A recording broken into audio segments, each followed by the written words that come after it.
Welcome back to another episode of the Mas Futbol Podcast. Today we are in a new home. We are inside Belmiro. This is our first recording in our new studio. It's basic studio, but slowly but surely it'll start evolving into its final form. But I'm really excited. I'm not here by myself today.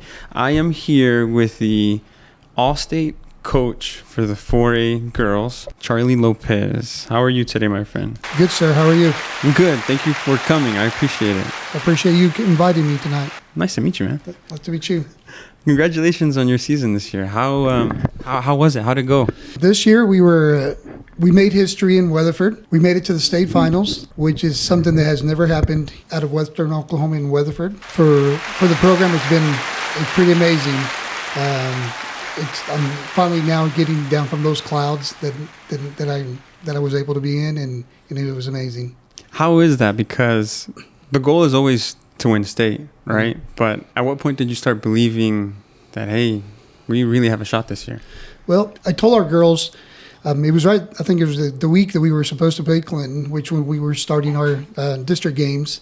And the Clinton game is very important for us, besides the fact that it's a big rivalry. But they're a great team, and they've had the opportunity to be in the state finals as well. And I wrote a quote on our board, and I told them, I put a date on there, and the date was 5/10/24.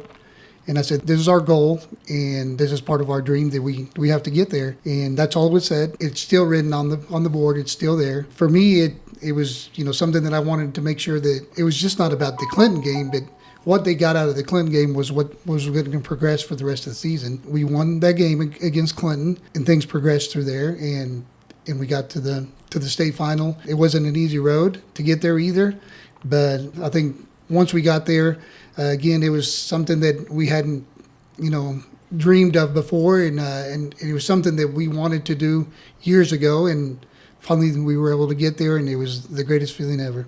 Congratulations. Thank you. To you, the players. Talk to me a little bit about the build-up. You win the semifinal game, and then there is, just 3 days before the state final? And then everything is just moving so fast, probably, right? We played the semifinal against Chickasha, Jimmy Hampton, the legend there. And I had back in the years when I played at Weatherford, he was also the coach there. So he has, You guys have history? We have history, and good history, and, the history of competition. So as a younger coach, myself, and trying to get my girls ready, and we know it's going to be an intensive game, and we come out with a victory there. So for me, it was beating Jimmy Hampton, and then also getting our girls to the state final. And then you have these days we have about 3 days to get ready. You get them focused on a lot of things that what Oologah is going to be doing, which is who we played in the state final. And they're a Tulsa team, so everybody automatically in your head, their soccer is probably much better than what we have in Western Oklahoma. And you got to make your girls understand that they're girls just like you, they're athletes just like you. And they also have an opportunity like you do. So everything's on the line, but everything's equal. It's just who goes out and plays the best, and gives the best effort is going to be the one that comes out in victory. And I think that was the hardest part, to making sure those girls understood that just because you hear the name Tulsa doesn't mean that they're from another world or anything. They're just girls like you that want to compete. And I know for them it was also their first time making history for their school for girls soccer too. So it was something that it was very important and very classy, I think, for both teams to be there. And the thing was on the line. How long have you been coaching at Weatherford? I started coaching at Weatherford actually after I graduated in I graduated in 94, and I started coaching with Coach Tim Loomis in 95 because I was going to Southwestern. And I was just a goalie coach during that time. I was just an assistant. And then I got out of there and continued with school. But then I came back full as a head coach in Weatherford in 2009, and I came in as a head coach for the Weatherford boys program. And then 2 years later, I became the coach for both programs, and there's actually 4 programs because we have middle school as well. Oh, wow. And so for 6 years, I was a head coach for all 4 programs. And I was able to, I guess, bring in what I had. I wanted to give back to the community what I was given to me during those times. And then I coached up into 2018, and that was my last. I stepped down, just for family reasons and stuff. I stepped down, and I got to coach my last All-State game that year as well. And then I was asked this past year if I would come back. Really? And after 5 years being away, it was something that I wanted to do. But again, the opportunity wasn't there. So the last coach had moved away, and they asked me if I would be interested in coaching again. And it's something, like I said, I wanted to do. It was I had something unfinished business, I think you would say, to do, and it came about, and here I am, and we're in the state finals, and I'm just now getting off the clouds where I was at, because it was something that I believed that this team had. They were there last year in the semifinals, and I knew I could get them at least to in the playoffs and see what we could do, but we got them to the state final, which is something that, again, it's a great accomplishment. Accomplishment for sure. Is there something different about this team? Did you notice that there was, or sometimes you have a special team and you're just like, okay, like eventually you think we can do something. Yeah.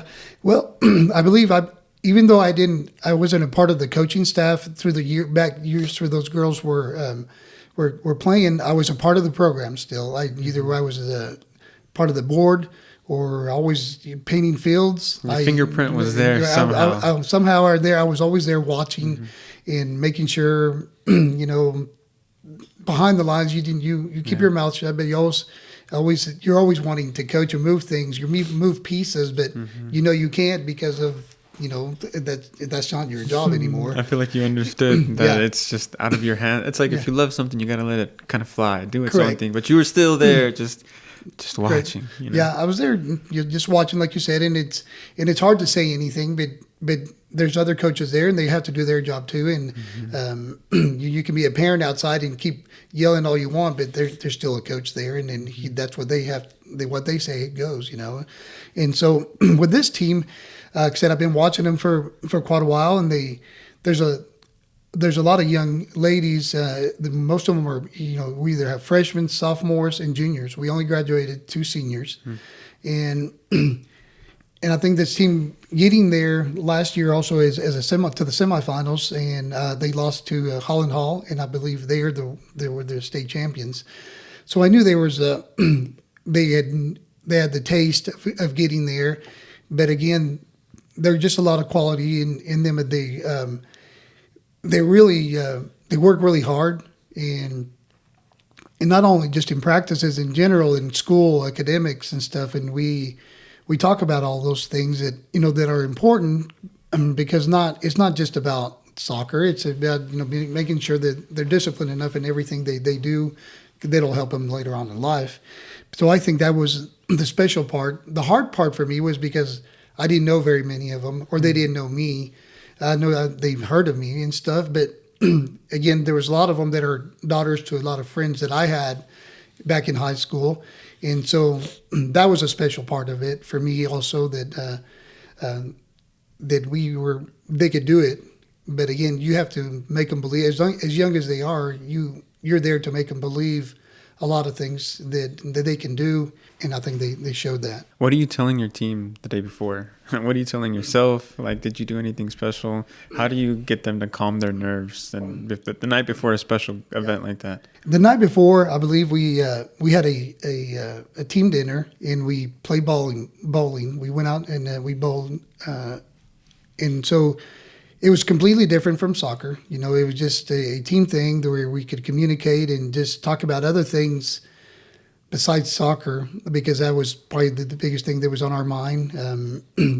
Also with our coaches, and we played bowling. Like I said, we were bowling, and we were still competing. That was the thing. We were still competing, whether we were competing with our players or our coaches were competing against coaches.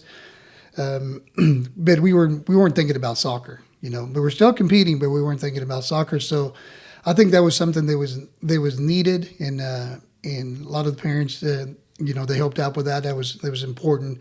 Sometimes you don't realize how important some of those things are because you can't focus completely on soccer, and so that night that's the way it went out. We ate some pizza and just competed in bowling, and then we had the next day. I think they had a real nice day there at school.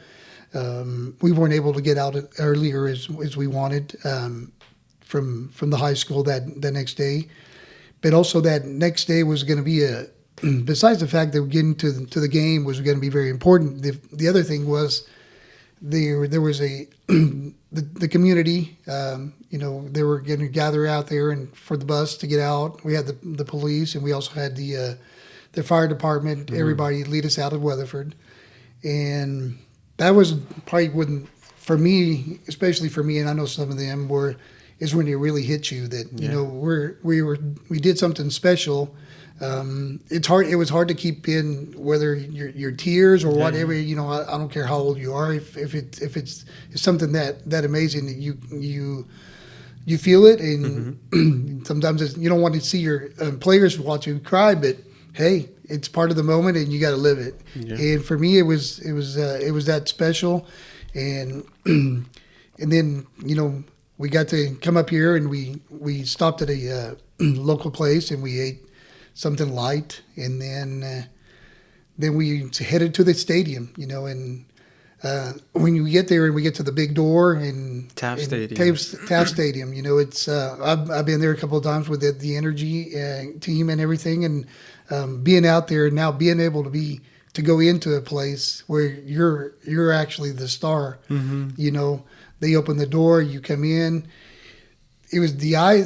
Look at those girls' eyes. It was it felt amazing, and I think when they give you your credentials, it even feels even more amazing because you're wearing something that not everybody gets to wear. You have to earn. You have to earn to be. You have that right to be there, and that was probably one of the greatest feelings coming in there. And again, I think the other one was walking on the field. For those girls, it was there was a game right before us, and walking in there and just feeling the atmosphere was amazing. So yeah, nothing like a big game like that, and just feeling your cleats brush against the turf as you're just walking on. Everyone's excited. Emotions are high. Did you have a speech written?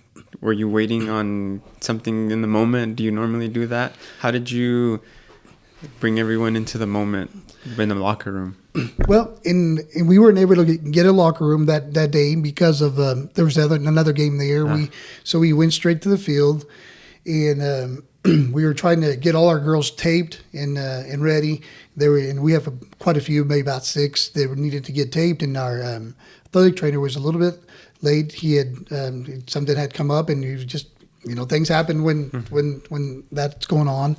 And when I didn't have a speech, or I didn't have because I myself was in there was so much stuff going on in my head throughout the day that I didn't want to make it any harder on them. They knew what they had to do. During warm-ups, it was very quiet. They did what I didn't change anything. You see the other team sometimes they're putting a lot of cones and doing a lot of different things that they're going to do, and all I did was went around and put my cones down for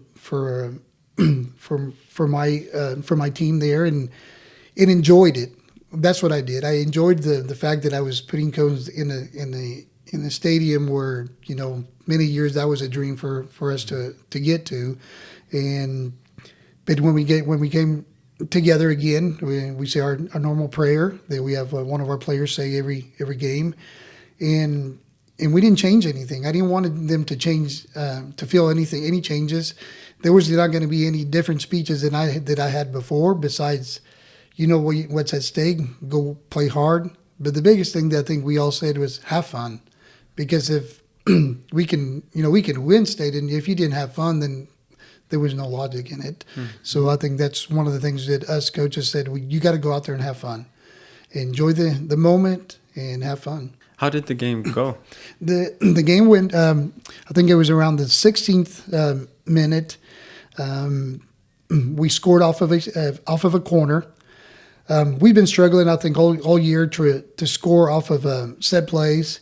And I guess for us, it was always frustrating. We had really good corner takers, and for us for me as men, I think always we can hit the ball as hard as we want, and for girls, I think it's a little bit different. Either they're closing their eyes or didn't know it's coming, and so we scored off of a corner, and for me that was the greatest thing, because that's something that we knew that they've been working hard on, and it came. So we were up 1-0, and again we're playing against a very very tough and aggressive coach and team, who again has a lot of class, but I'd say we were pretty equal on the field as far as the momentum, the effort, also in size. They weren't any bigger than we were. We were all about the same, and I think we began to realize, and we begin to believe that we could do it, and I think I think there was about maybe 20 minutes left in the first half, and they get a foul outside the 18, and one of their leading goals strikers, I think it was number 21. She scores outside at the 18 and puts it in the corner, and so we went into halftime, tied game, and all you tell your girls is you got to keep going, and got to keep giving the effort. We would have quite a bit of rotations there in the midfield with subs in there to keep fresh legs and stuff. The field is quite a bit wider than what Oologah was also used to, and because they play on their football field, and our pitch out there is also a little bit wide, but not as wide as. So we took that advantage to that, and again that just takes a lot more legs, and they get tired, and it's turf, so it's also a little bit harder on those legs as well. So we come back and we go again, and I think it was probably about 16 minutes left in that second half, and we had another corner, and they get a counterattack, and again that number 21, who is, like I said, I think if I'm not mistaken, she's one of the leading scorers in the state in all classes, and she's an amazing little player, and she gets a counterattack, and she gets that ball on her feet, and we did the best we could, and we tried to stop her, and she's good, and she took that shot, and it made it in. And I think towards the last 10 minutes, I think we continued to focus on trying to tie it back up, and we did. We tried hard, and our girls gave everything they had, and they left everything on that pitch, and later through the days, even their coach said, your girls played a phenomenal game with a lot of class, and when you hear that from the state champion coach is it's something very you take it to heart, because that he saw what I saw, and what everybody else on the stand saw, and so that's it makes it worth it. Yeah. Those are very crucial moments. The ball can fall in either net, and you can be the winning team or the losing team, and it's just crazy how just one goal can just really change the way everyone feels. Yeah, and I think even though it was, we knew it was over, and and you had to how do you pick them up? That was the hardest thing for me to. There's no words, because you yourself as a coach are, you're struggling with that. You feel just like they do. Yeah, and the stress level in your body, and how do you get words to come out? And what did you say? And I think when we finally went to our crowd with our trophy, and I said we got to go say thank you to all the people that came down, and there was a lot of alumni who, from throughout the week had been texting and telling us, it's yours, go get it, and you made history.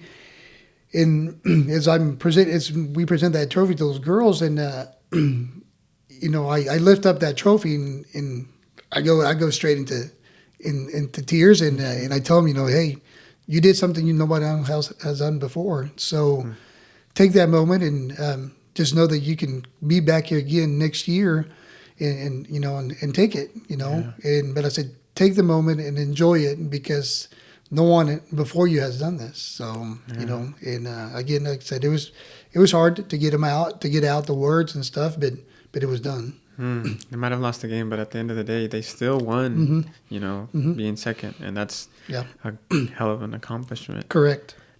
Do you think you made the right decision coming back to coach? I think I know I did. Not because and I know sometimes we don't want to give ourselves so much credit for a lot of stuff because they did it all.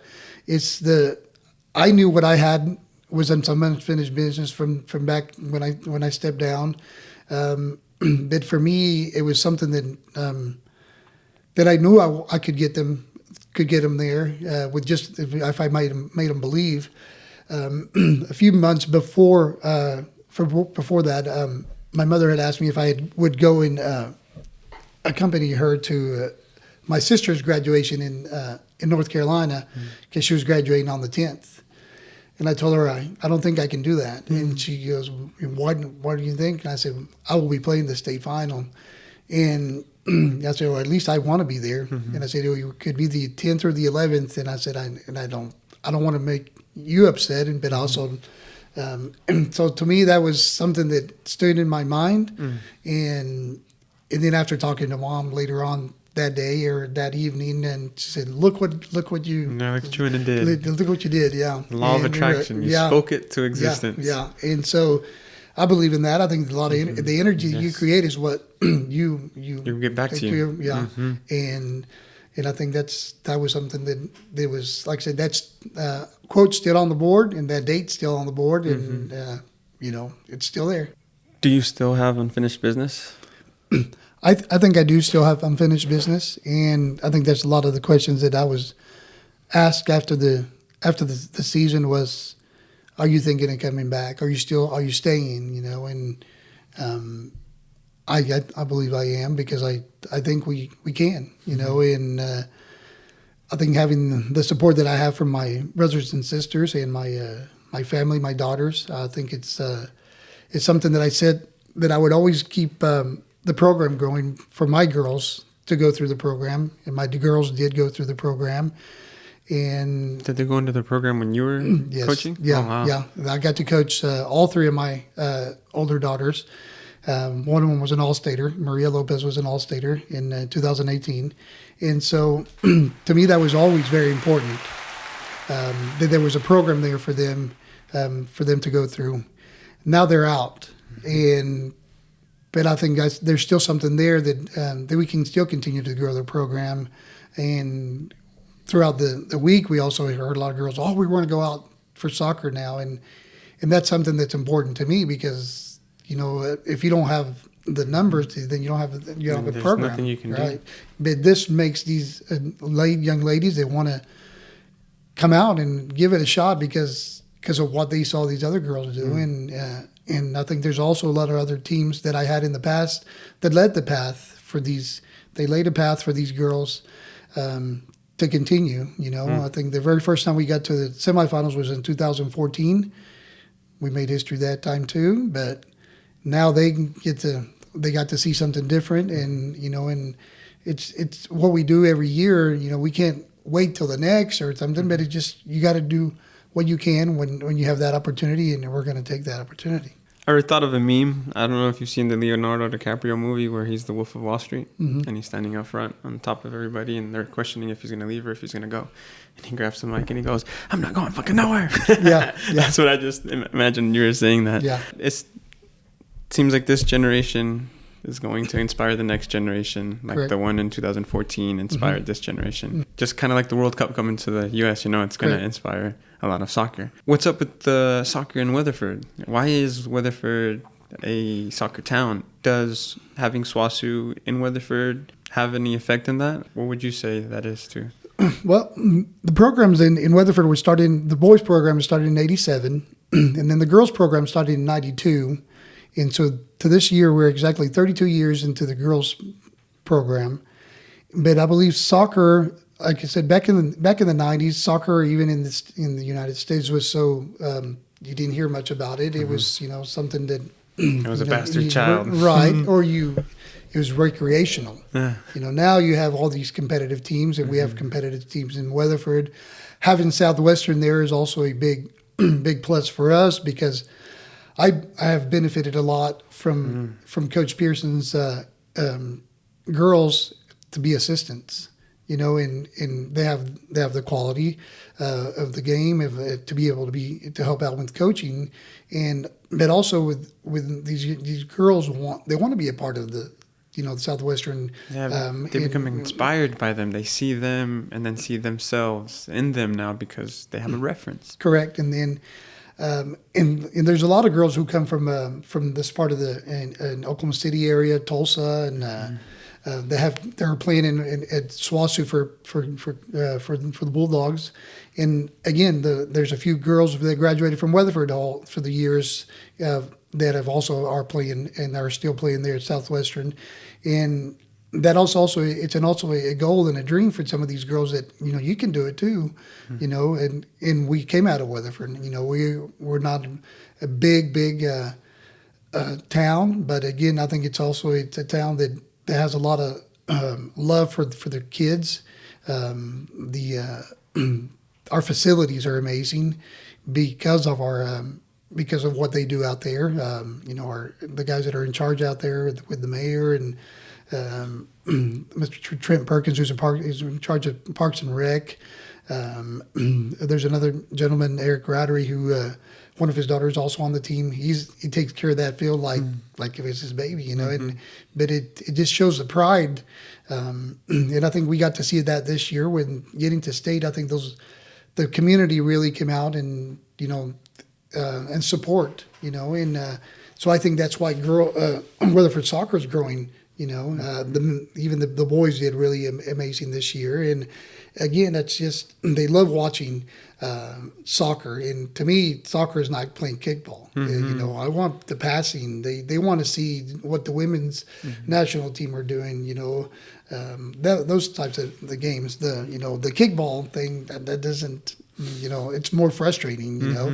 And then we have to deal with the wind in Western Oklahoma every day, and so you must learn to play the ball down and try to come back from the back and stuff and move forward with it, because if you're punting and just kicking the ball up in the air, the ball's not going to get anywhere. So that's important. So I know that, like I said, Weatherford is growing, and it continues to grow. The club, the soccer program, there's also they have in 2 years ago, we also put in a futsal facility. We have 2 fields up there that the high school gets to use during the winter and when it's cold. And so that's also helped out a lot with touches for our girls. But they also have those facilities open for the community. And that's something that, everybody was indoor soccer back in the 90s, 80s. Now futsal's here. And, so thanks to, Kit Stevenson, who is a great guy who's also from Weatherford. Futsal's the way to go, and that's the direction we wanted to go as well. And that's where we're at, and I think that's why Weatherford still continues to grow in its soccer. The best in the West, would you say? Well, like I said, I think there's another one 15 miles from there who also has a great program. I'm not going to take anything away from Clinton. We some great coaches over there too, and so I can't say that we're the best from the West, but we are one of the best from the West, that's for sure. One of the top 2. Yeah, for sure. 2. Can you speak a little bit on the Clinton program? They seem to have figured something out, right? Yeah, I think they said soccer's not a science, but when you find ways to build up kids and you tell these kids that you can believe in yourself. Again, even though we're in Western Oklahoma, we got to make these kids believe that as long as they're out there working hard, things will come. And I think Clinton's done that. And we've seen it with both boys and girls programs. And I think all of it has to do also with the competitive clubs that are out there. You got to play competitive. You got to stay focused on what you want to do. If you don't practice the game, you're not going to get any better. And so thanks to some of those coaches that are doing the clubs and stuff out there, that's what has gotten Clinton in those state finals. And those boys play on the Mexican leagues that we call that, whether it's in here on Western, on their family teams, on the family teams, or they play every week, like on Sundays, on the weekends. They're out there playing it every day if possible.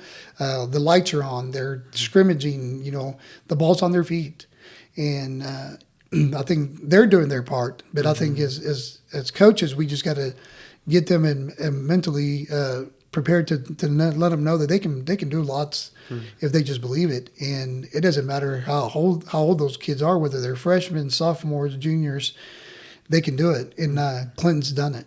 And I believe, like I said, I have lots of respect for the coaches, for Coach Jefferson, Coach Ray. They've been there for quite a few years, and they're guys that I have lots of respect for because they're doing what they need to do, and like you said, they have figured something out that's working. But I think it all has to do with you making those kids believe you can do anything, and that's amazing. Yeah, I think like Weatherford, Clinton is another town that has put a lot of energy into their community to make sports, push their kids to do the right thing. It really speaks on the the power of sports and how important sports are for youth, because it puts them through those hardships that it's a lot safer for them to go through in life. You know what I mean? That teaches them so many things. So you're coaching next year? Yeah, I think that's if that's the opportunity I have, and that's the school is off. If they want me to come back, I'll definitely come back. Wow, what a season! Correct. What a season! And you brought me a shirt. I wanted to say thank you for this. I'm going to hang it up, represent the Lady Eagles of Weatherford. So I appreciate that. Thank you. Yep. An honor. Appreciated you inviting us. What's in store for next year? As we finished up the year, we told them, go get involved in something competitive.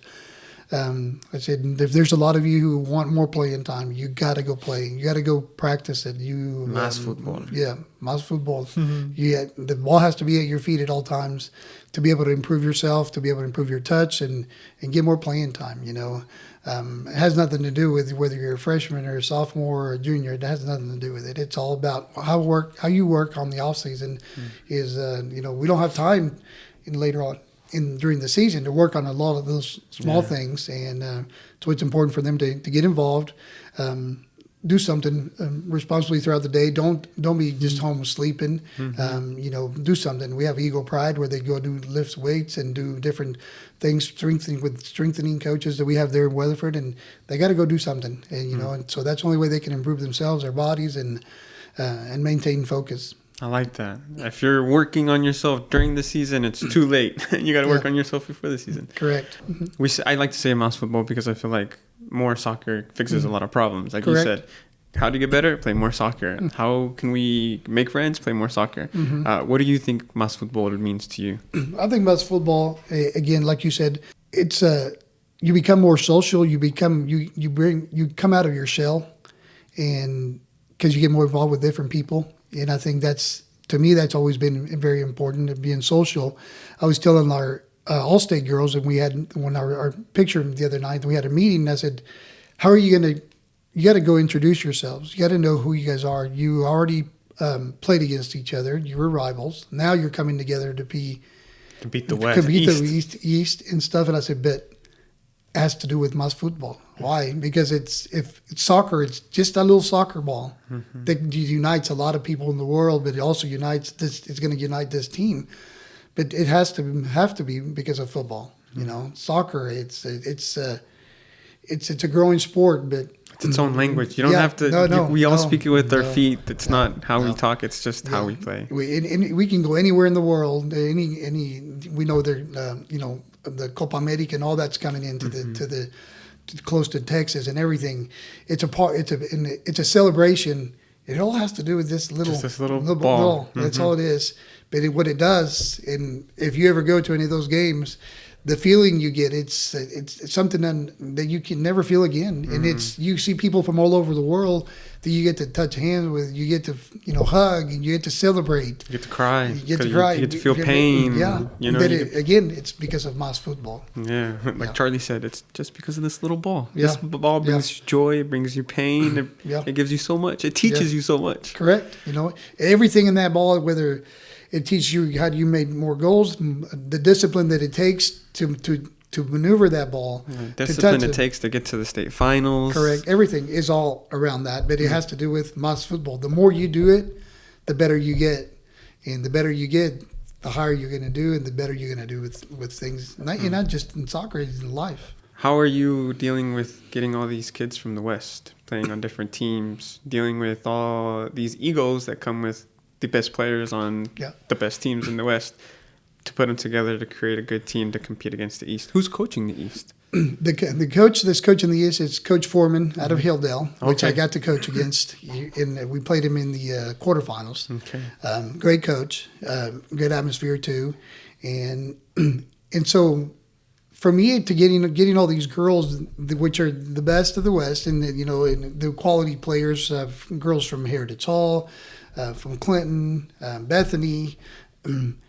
How to make them believe that they are good. That's why they're there, but they also have to play as a team.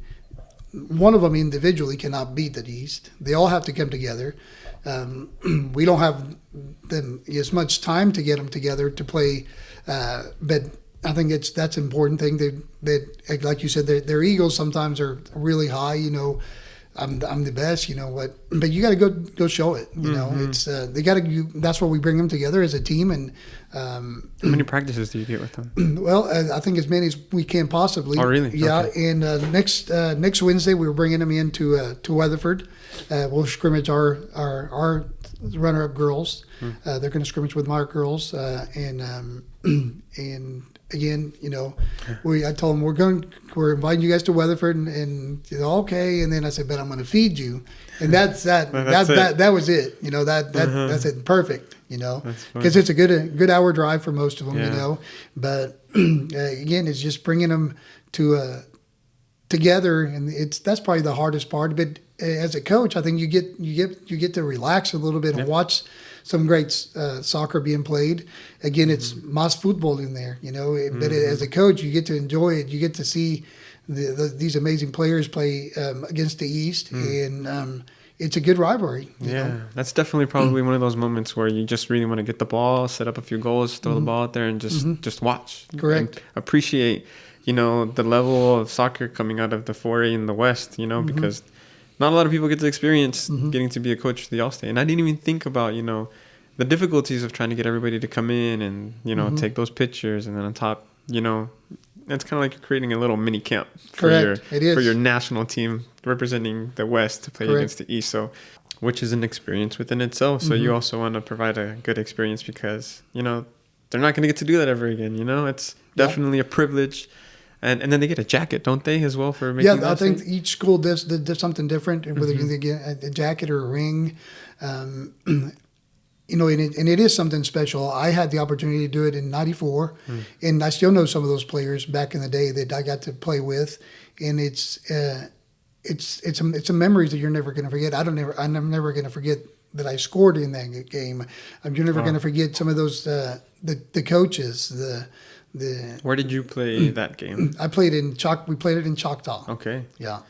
And we were I think it was the first time the 4A West was boys was we finally were in 4A, and we beat the East 7-0. Dang. I don't know. Like I said, I don't forget it. No, you don't. No. It's crazy how we ask you memories that, like, hey, where'd you leave the controller before you left? I have no idea. Yeah. But talk to me about that game back in, your All-State game. Yeah. Well, for me, it was like we had one of the best players during that time that was at Western Heights, Clint Regier. Okay. And his daughters now played at UConn, and we Weatherford girls got to play UConn.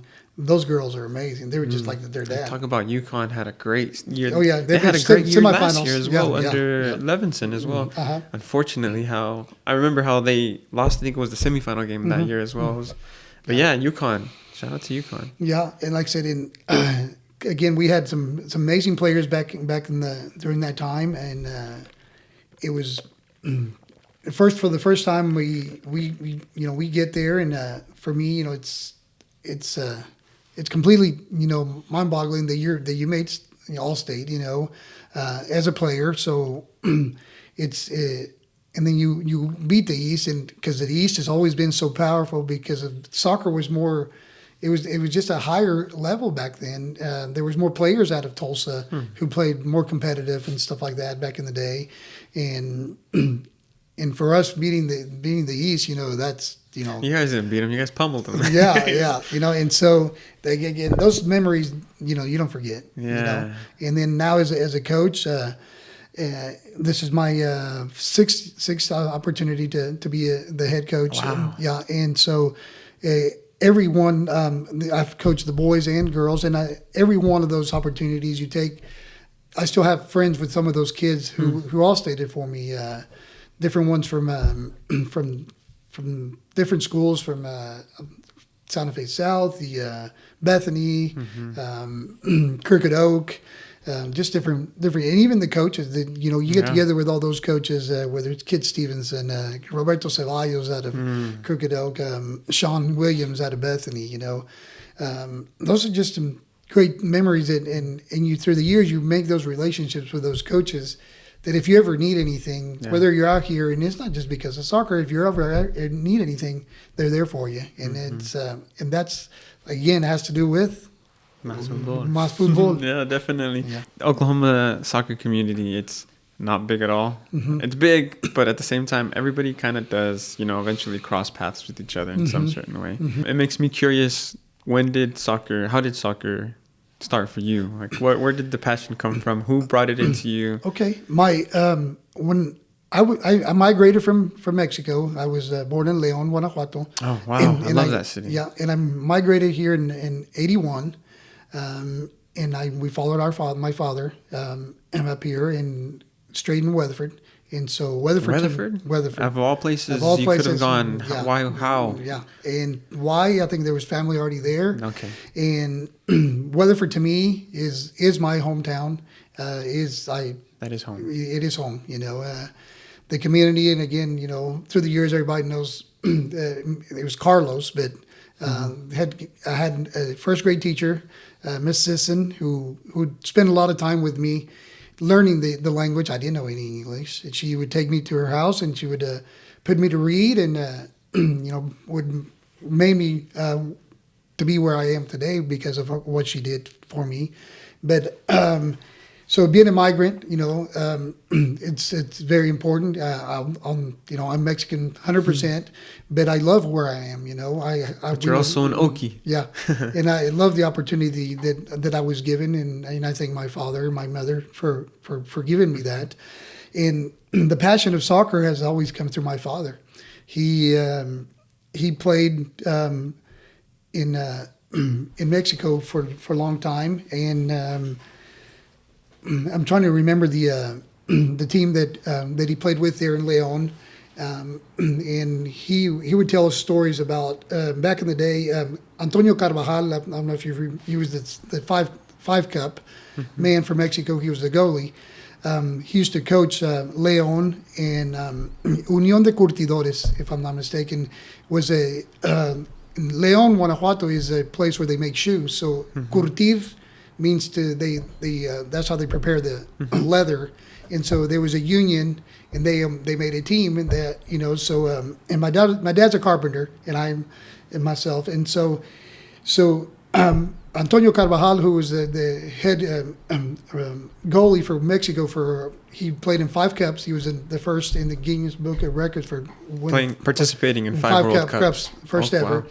And he brought Pele back in the 70s. When Mexico 70 that's where the World Cup was. Yeah, he took him to see Pipila. Yeah, and so he was able to watch some of the practices. Wow. And he said that we were supposed to practice. There was no time for us to practice. We had to have our mouths open and watch what this man was doing. Mm-hmm. So those stories have always stuck with me, and it was a passion that I think he is always inspired to us. If there's a connection that I have with my father, it's soccer. And my brother also has that connection. Paul Lopez is also soccer. Mas Futbol again. We do a lot of stuff in the stuff that we do with woodworking and stuff, but soccer has always united us. In everything that we always done, he was very, very supportive of everything we did in high school, or when we played recreational soccer, and again, everything happened in Weatherford. Whether he was our coaches or our coach and part of the coaching staff, but he was probably our number one fan.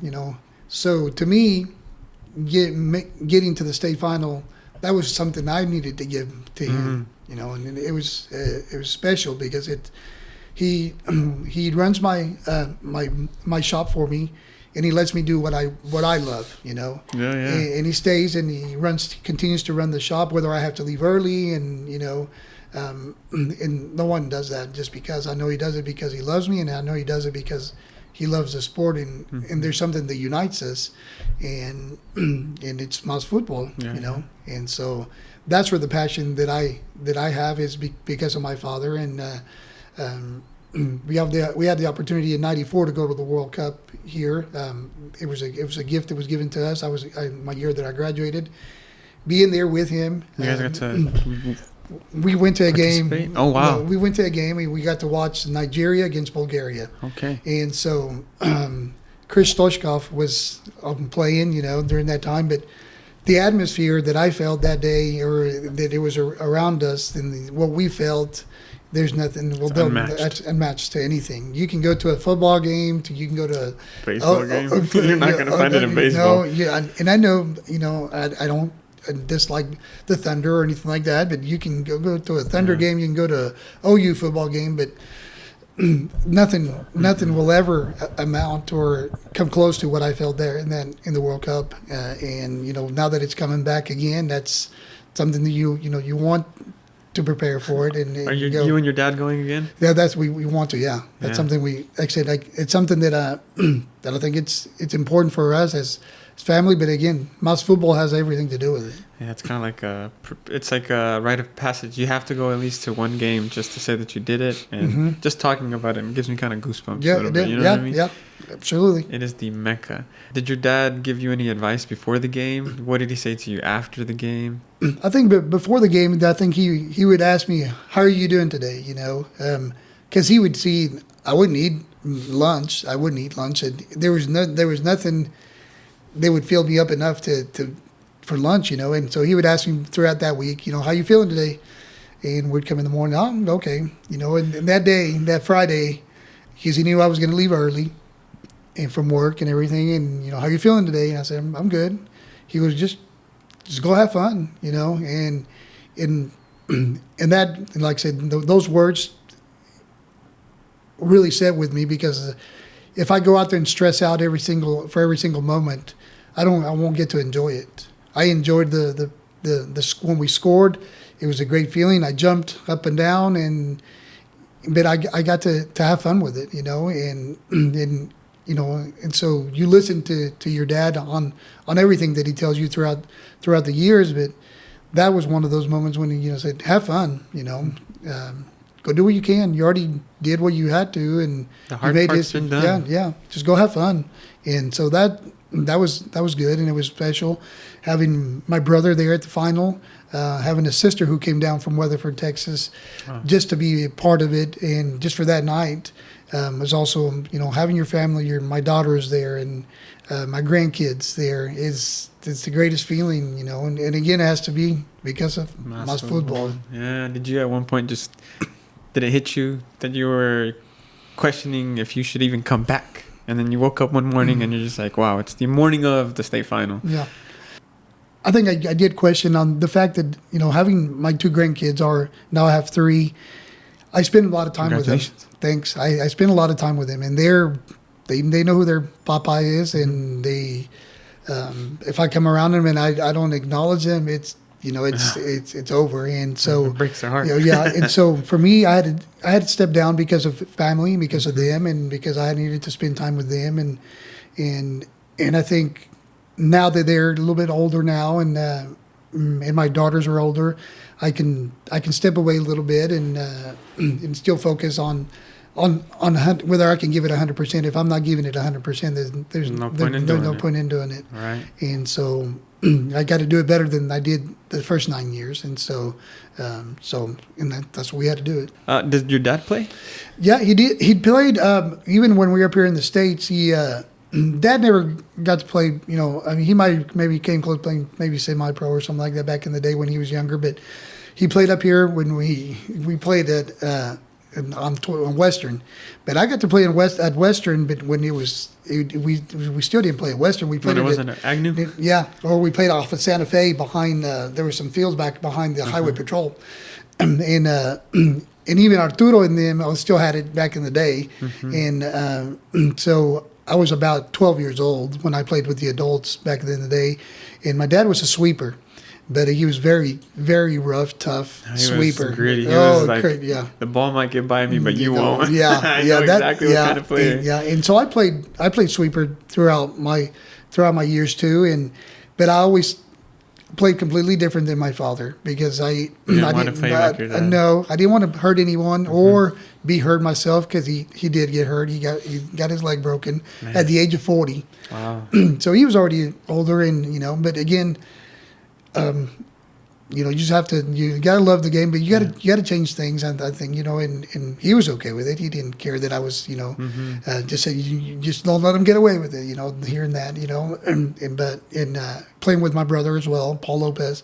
It was something that always connected us. We got to play with Dad, and that's something that will never leave us. Our memories. That he was part of it. He was there with us. Just like I was there with my daughters, I got to coach them in competitive soccer. And if there's a connection that I have with my daughters, it's because of Mas Futbol and soccer. And they're all about it. If we want to go see the Mexican national team, it's all those. We all go together because it has to do with that. It's the passion that we have that.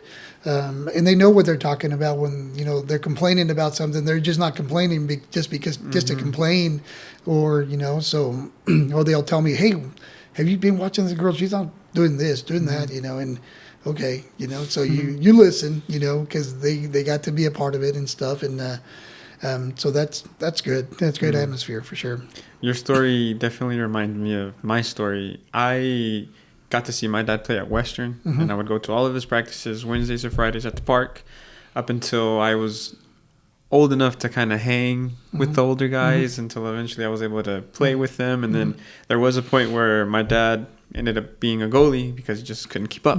But my dad got to play. All three of us got to play. Me and my two brothers. One of my dad's brothers was also on the field. And yeah, there's nothing like getting to go against another Sunday league team when you got your whole family has your back. Yeah. So if anything happens to you, like little do they know that there's like 7 of you guys back behind you. Yeah. And that's an unmatched feeling right there. Yeah, for sure. There's nothing like it. Like I said, we always practiced, and that's why the community Clinton to me is also important. Cause that's where I grew up playing. Here with the adults and stuff. And then those older men now they have that respect for me, or they always say, I'm glad you're doing this, and we always are paying attention to what you're doing. But again, that all has to do with when we were younger with our parents and with my dad, and that's that's just those memories. Like I said, like you said, there's nothing like it.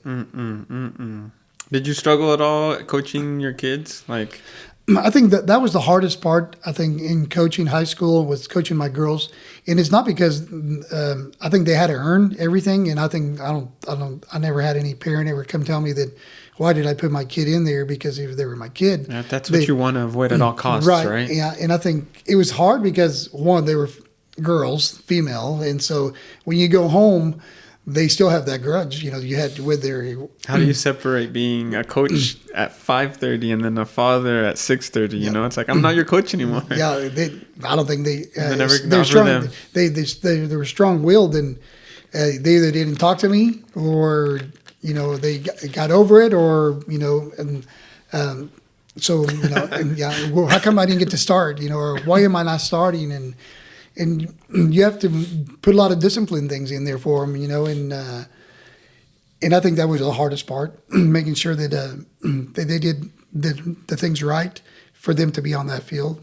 and they, they did, but again, it was hard, but it's hard to be a dad and a coach at the same time with them, but there's nothing you can do. It's just part of it, and it's part of life, and you pick your battles. Yeah, man. You got to learn to pick your battles, and it's like that with any sports that has to do with females. You pick your battles. You got to learn.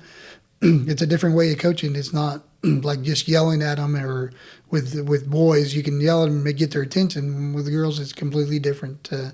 It's you have to approach it completely different, and you got to learn to pick your battles. There's days you don't want to pick those battles because you're not going to win. You know. So, but that's fun.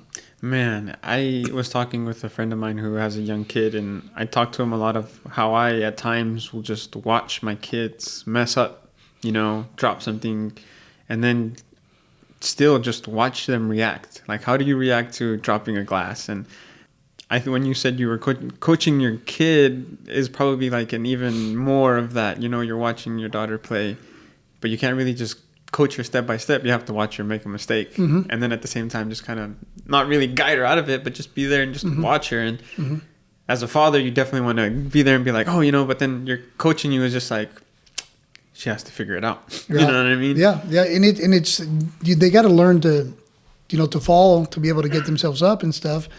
You can give them all the pointers in the world, and they're still not doing it, then I got to sub you out and tell you what you're doing wrong. They might not like it, but you still have to point out, the things that they're not doing right. And then when it's your own kid, it's 10 times harder because they're already upset you took them out, and then you're trying to explain they did something wrong when they don't think they did anything wrong. That's even harder. Yeah, talk about a car ride home, right? Yeah, a lot of silence. If I had to ask you your best soccer moment, if you can bring up like the top tier moment, that if you just had to tell anyone what the best Mas Futbol moment was for you. For me, it was lifting up the state runner-up trophy in front of my girls and still be able to tell them that I was still proud, regardless of what the outcome was that day. It was that day that I got to lift that trophy with a little bit of history in it, and they did something no one else had done before, and that was, for me, that was that moment. For now, I'm just curious, just because of current events, the Copa America is coming. As a Mexican American, how do you feel it'll go for the U.S. and for the Mexico? And then, who do you think is in a better spot right now? I think in the better spot right now, I think it's the U.S. Hands down. Hands down. I mean, it's I won't cheer for them, and then I have a lot of friends like kids. You won't cheer for them at all? Well, no, I cheer. I'll cheer the fact that they accomplished a lot of things, especially the women's national team and stuff. But for me, and I tell Kit Stevenson, who I love him to death, and he goes, "Coach, you got to cheer. You got to be." I appreciate the goals. I guess I'll cheer the goals. I'll cheer a lot of the stuff, and it's just, I don't know if it's because it's in my blood and it's hard to do it. I know I was raised here, and I think everything that I have. How old were you when you got here again? 7. 7, but you still were. You have 6 years in Mexico. No, in Guanajuato. Yeah, and so I think through the years I've gotten better where I can celebrate, but I'll still get upset if they're playing the Mexican national team. It's tough. We're in between two worlds that people don't understand. So how can you live here and not go? It's not that. It's just it's something in my blood that It's that pride still that once you hang on. And I feel like I had that until one day I was like, why? For me personally, I think we have a superpower that allows us to go for both of them. And like my dad, whenever I'd ask my dad, hey, ¿a cuál equipo le vas? Yo le voy el que gane. That's what we can do. Yeah. We can do. Whoever wins, it doesn't matter because I'm going to be winning either way. Correct. So I feel like that's the best way I could approach it, as opposed to just picking sides. You know what? We can have this cake and eat it. You know? Correct. And I agree with you. I think it's. I think that the U.S. men's are doing amazing, and it showed. We saw it. There's something going on in the Mexican national team that we still love the fact that it's the Mexican national team. There's something else going on inside their system that I feel like that's been a long time coming. Yeah, this implosion has been coming since way. And we can get Rafa Marquez out here to coach, and it's still not going to change anything. It's not. It's the player mentality. The system. The system. There's something. You hate to say that the system's corrupted. Something's not working there. In the U.S., it's working. Yeah. You're telling these kids that they got to believe, and again, they're believing. They're not. There's some players who are playing, in different other countries and stuff, in other leagues and stuff, but they're coming together for one one mission. That's it. And with the Mexican national team, it's different. I don't see that. I don't see that passion. So much individualism. So much people. I think people just trying to make more money than they're supposed to, which in turn doesn't allow players to get shipped out. And Correct. It's layered. It's not just that issue, like you said. But I get where you're saying with your Mexico pride. If they had to say, Charlie, which one are you representing? We want you to play with the U.S. men's national team. We want you to play with the Mexico team. Which one are you picking? I would probably. I'd say Mexico. And I have some nephew who's playing. He's a really good player out of North Carolina, and so we always tell him, what do you do? And he has, I think, his dad's from Honduras, and so he has three to pick from. And so I tell him just. Do your best, do whatever, whoever gives you that opportunity. And like I said, here in the U.S., I got the opportunities of a lifetime that I would never have had there. And so I'm grateful for what I've done and what I have, the U.S. has given me. But I think it's just something, sports or something different. I don't know. But I'm always going to be grateful for the community, for the United States, for what they do for me, what they've done for me. And so I think, it's a hard question, like you said. Yeah.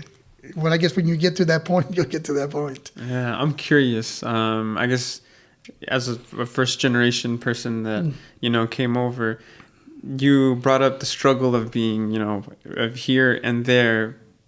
Is that a struggle that you went through back when you were younger, or? I think I might have struggled a little bit, but I think the community that I lived in or that I was raised in, they didn't see that. I wasn't. I was given every opportunity that anybody had, and it was just up to me whether I wanted to take those opportunities, and that's from why I say Weatherford for me is my home. Everybody had seen me growing up there, and everything that I ever did was. Being one of the oldest in my family, you had to put an example. I am a Hispanic. I am Latino. You have to put that example as well in your community. That everybody's he's a Mexican. He's going to be doing trouble. He's going to causing trouble. He's going to be drinking. All those things. I had to make sure that I made a good example for my brothers and sisters that were behind me, but also those kids that I had. Later on in friends and everything. I think it's up to you what you make of it. Everybody gives you that choice and gives you the opportunity. It's up to you whether you want to stay there high or whether you want to get into trouble. I mean, it's really easy. But I think sports and soccer and everything else, I did everything. I did football, cross country, I wrestled, and soccer. Sports is what kept me out of any of those things. But I think the community gave me, not because I was a Mexican, they gave me every opportunity either way. I was appreciated. I was, patted on the back. Regardless, they didn't see me as a Mexican. They saw me as a kid who wanted to do everything and be competitive. So I don't think I felt that. I think I always was received with welcome with everything I did. You very much strike me as a person that, there's a saying that I love that says, be the adult you wish you would have had when you were a kid. And you strike me very much as a person that follows that word to a T. And I do that because the coaches that I had in high school, they're still today, there's some of those are my mentors, and, that they were hard on us.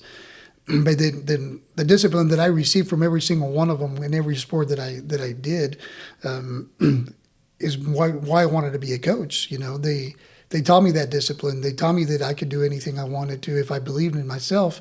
And but those coaches are the ones that laid those paths for us to we have to believe in what they say, but those guys really set the tone for everything that we did, and I wouldn't be here without them. So yeah, our coaches, play big roles. It's almost up there like a parent, not an official parent, but like the impact that a good coach can have on you is can really change a person's life. Correct. You said you're a grandfather.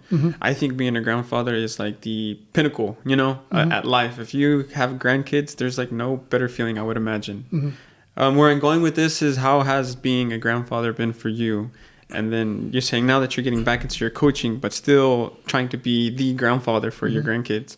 Where are you with that? How is that feeling for you? Where's your mind at with that? When I stepped down in 5 years ago, we were going to have our first grandchild, and my daughter was a sophomore in high school, and we were having Charlize. Her name is Oakland Charlize. Wow. And of course, I had to get my name in there some way or another. And Charlize is another daughter for me. She is she's everything that I could. I don't know. It's hard to say in words what she means. Is it different than your kid? It's different from my kid, but with her, she's been around me since the day she was born. And so for us, she was the greatest thing, even for my daughters, who that was their first niece, and what she has, she stays with me still, and everything Papa has to do. She calls me Papa or Dad, and everything that I do, that I continue to do, is to make sure that she's involved in it, And then 2 years ago, I have all girls. I have 4 daughters. I have Maria, which is the oldest, and then I have twins, Mia and Paulina, and then I have Ludovica, she's my junior. She doesn't play soccer. She's she's my manager for the soccer, and so Maria, which is the oldest, had Ariel. Carlos Ariel. Of course, I got my name back in there again. I got away with it. And Carlos Ariel was the first boy in our family. Yeah. And he's amazing. He's I get hugs, kisses. I get and I get to play soccer with him. He loves being around the soccer. He loves being out there. The hardest part is me being on the opposite side of the field, and I can hear them both yelling my name. You can Papa. make their voice out over everything. Absolutely. When I was at the state final, and I was putting my cones down, I looked up, and they saw me, and they came down the stands, and they wanted to come on the field with me, and so I have to, focus that out a little bit, and to still be a part of them, because they every part of the day, when in the afternoons after practices is over, I get to be with them, or on the weekends I get to be with them. They're the feeling that you have as a grandfather is second to none. There's nothing like it, Yeah. And I guess being around them is amazing. And then now we have our third grandchild. She's Catalea, and she's about a month old now. A month, yeah. Wow. Yeah. Congratulations. My daughter Mia Lopez, who's a Marine, she had her, and so she's still little and everything, but the grandkids want to be a part of her. They love her to death and want to hold her and everything. And when I have the opportunity, because she lives up here in the city, I'll get to see her and everything. But again, she's young. She's still little to me, and it's hard to get in, correct, right? Yeah. And but I do get to hold her, and none of them are jealous to this point yet that I get to hold her. But again, there's nothing like it. And that's one of the reasons that I stepped down was because of my daughter and having the grandchild. And now that she's there and being a part of it, having them be there at my games is the greatest feeling. That I would always ask them, are you guys going to the game?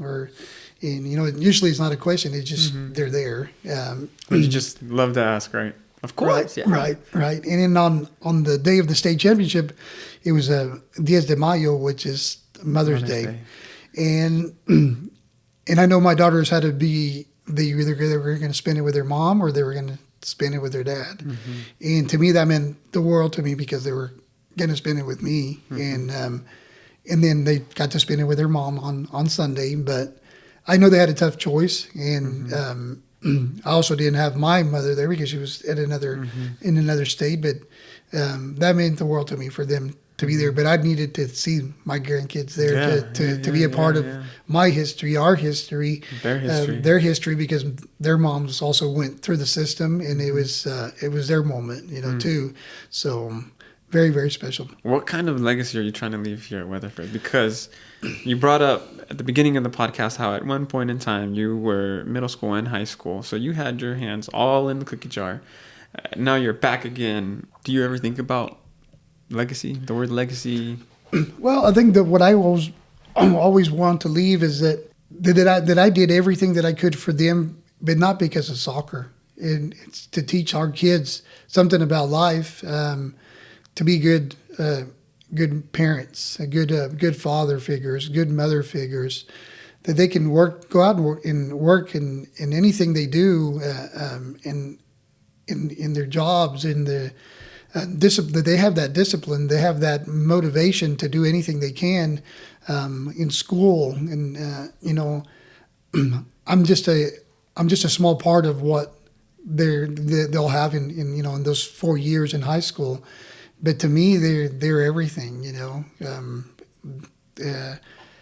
that's what I want to leave, that they knew that I did everything that I could for them, but not just because it was my sport or it was the love of my sport of soccer. It was for the love of the kids and the community and, what I can do for them. I'm sure other people are thinking it or have already said it, but you're doing a great job at Weatherford. I appreciate it. Leaving a big impact. And it shows. It shows. I can see the passion of when you talk about it. And not only that, but you have passion in a lot of the stuff that you do. And that's what's getting you where you're at. So I appreciate you for coming onto the podcast. This was great. I appreciate you inviting me. It's like I said, I've watched a lot of the stuff you've been doing, and I always said, hey, I'd love to be a part of that or be interviewed, and seeing a lot of other great friends that have been a part of it, just makes me feel that hey, I'm here now, and I appreciate it. Thank you for that. You did not hesitate at all when I asked you. You're just like, yes. And I was like, oh, yes. I love these kind of responses. Yeah. There is nothing going to hold us back from recording. Yeah. Oh, yeah. Absolutely. I appreciate it. Well, thank you. If you've been listening to this podcast up to this point, I appreciate you for making it all the way to the end. Check out Belmiro. If you're looking it up on Google, just type in Invicto Futsal. It's a great place. Come by. You'll get to see the studio. Charlie, I appreciate you again. Thank you. All right. To listeners, peace. This is another episode of the Mas Futbol Podcast.